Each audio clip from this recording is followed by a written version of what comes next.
O negócio é o seguinte, provavelmente você está aí nesse momento pensando assim, afinal de contas, quando eu estou fazendo uma crítica, quando essa crítica é construtiva e quando eu estou somente xingando e falando e enchendo o saco.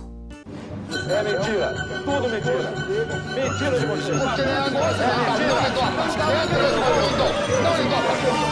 Nós vivemos uma sociedade em que o diálogo ele é muito complexo, ele é muito problemático. Nós temos problemas em relação a dialogar com as pessoas, a discutir, a participar dessa discussão, a fazer críticas e a sermos objetivos.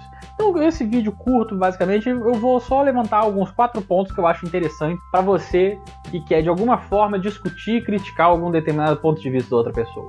A primeira coisa que você tem que ter em mente é que a sua crítica ela tem que ser, de uma certa forma, objetiva. Ela deve ser sucinta e, naquele espaço dela, você deve colocar exatamente o que você está querendo fazer a crítica, sobre o que você está falando. Seja objetivo, seja claro no que você quer em relação à crítica que você quer fazer. Não fica procurando criar textos mirabolantes e etc. se você logo no começo não começa falando por que você quer falar daquele assunto. A segunda questão, obviamente, é que ao você fazer a crítica, você deve fazer uma crítica sincera, você deve fazer uma crítica honesta, uma crítica que escape das críticas de tom jocoso, que deixe a outra pessoa que está sendo criticada, objeto de sua crítica, de uma certa forma humilhado por estar sendo criticado. Esse tipo de coisa é um argumento que as pessoas normalmente chamam de argumento ad hominem, ou falácia do argumento ad hominem, que você deve evitar o máximo possível, porque afinal de contas você está fazendo uma crítica à forma de pensamento da pessoa, você não está fazendo uma crítica à vida pessoal daquele ser humano. Enfim, você deve fazer uma crítica que obviamente seja em torno daquilo sem humilhar o oponente, sem colocar ele em uma situação de inferioridade, porque você quer ganhar aquilo, porque afinal de contas a outra pessoa é um incauto, é um imbecil, é burro.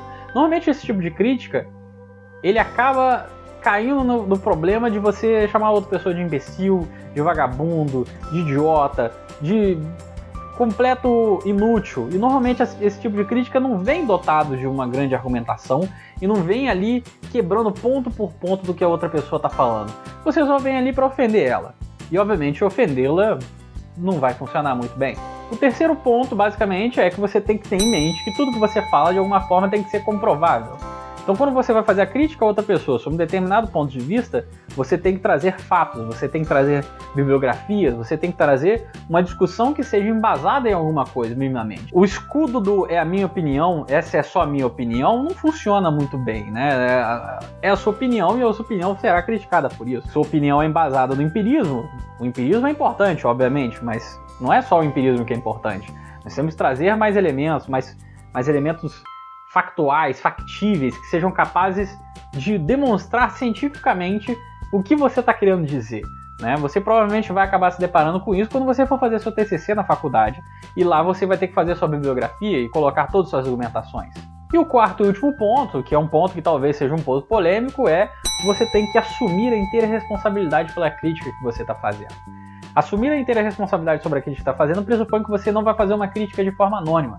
A não ser, obviamente, que você esteja fazendo essa crítica em uma situação em que você vai ser perseguido politicamente, ou que você vai ser perseguido e ser ameaçado de vida, né? Ou que o seu emprego seja ameaçado de alguma forma. Se você está fora desse campo, você está fora desse tipo de campo de perseguição política que vai prejudicar você na sua vida, ou que vai prejudicar o emprego, tome responsabilidade da sua crítica, faça a crítica, faça ela de peito aberto, não faça uma crítica anônima. Normalmente as pessoas que acabam fazendo algum tipo de crítica anônima, em um contexto em que não é necessário você fazer uma crítica anônima, acabam se utilizando de argumentos, como eu disse anteriormente, de atacar a pessoa pessoalmente, de tentar descategorizá-la enquanto ser humano, seja através da sua sexualidade, seja através da sua identidade de gênero, seja através do seu tom de cor de pele, seja através de várias outras questões. Então tenha em mente que a crítica ela tem que ser colocada de uma forma honesta, de uma forma pública, de uma forma que você tenha algum tipo de embasamento ao fazê-la e que você seja objetivo e sucinto no objeto da sua crítica o máximo possível.